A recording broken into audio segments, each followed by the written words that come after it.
Pemilikan tidak langsung. Yang dimaksud dengan pemilikan tidak langsung adalah investasi yang memungkinkan investor untuk mengendalikan atau mempengaruhi secara signifikan perusahaan lain, tidak melalui kepemilikan saham langsung, melainkan melalui anak perusahaannya.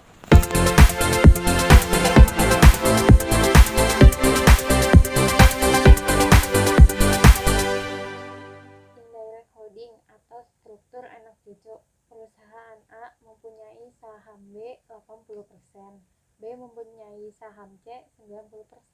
Maka dari itu secara tidak langsung perusahaan A memiliki 80% dikali 90% sama dengan 72% saham C.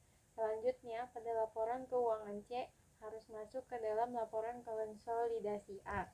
Struktur ini yang disajikan adalah apakah A punya kendali atas B dan B punya kendali atas C. Namun pada akhirnya kepemilikan A atas C secara tidak langsung kurang dari 50%. Sebagai contoh, A mempunyai saham perusahaan B 80%, B mempunyai saham perusahaan C 50%. Maka secara tidak langsung A memiliki 80% dikali 50% sama dengan 40% saham C. Meskipun kepemilikan secara tidak langsung A atas C kurang dari 50%, laporan keuangan perusahaan C harus masuk ke dalam laporan konsolidasi A. Di dalam indirect holding ini berstrukturkan induk, anak, cucu, dan minoritasnya secara umum tidak langsung mempunyai hak laba bersih perusahaan cucu sebesar persen kepemilikan minoritas dikali persen kepemilikan anak terhadap cucu dikali laba bersih cucu.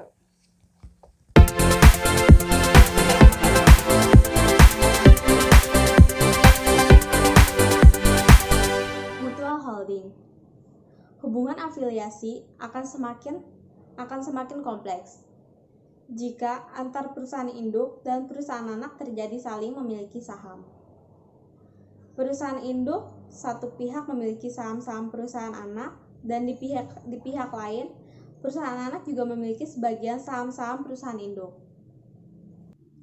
Dan apabila hal ini terjadi, maka laba atau rugi dan atau kenaikan atau penurunan saldo laba yang ditahan selama terjadinya saling pemilikan dari perusahaan-perusahaan afiliasi akan saling mempengaruhi satu sama lain.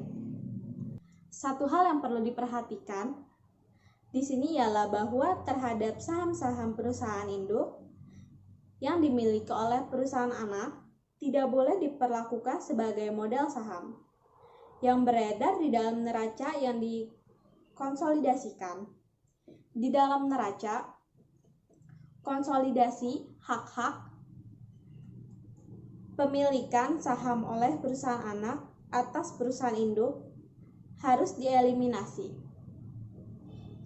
Adapun prosedur eliminasinya dilakukan dengan cara yang sama terhadap hak pemilikan perusahaan induk pada perusahaan anak.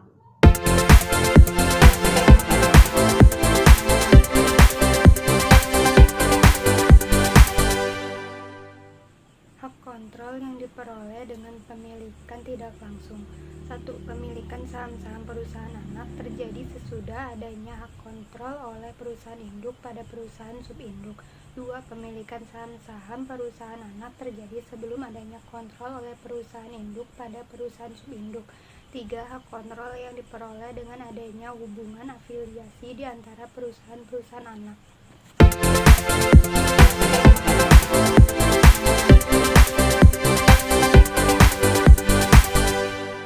Kesimpulan dari kelompok kami, yang pertama, indirect holding yang merupakan investasi yang memungkinkan investor untuk mengendalikan atau mempengaruhi secara signifikan perusahaan lain tidak melalui kepemilikan saham langsung melainkan melalui anak perusahaannya.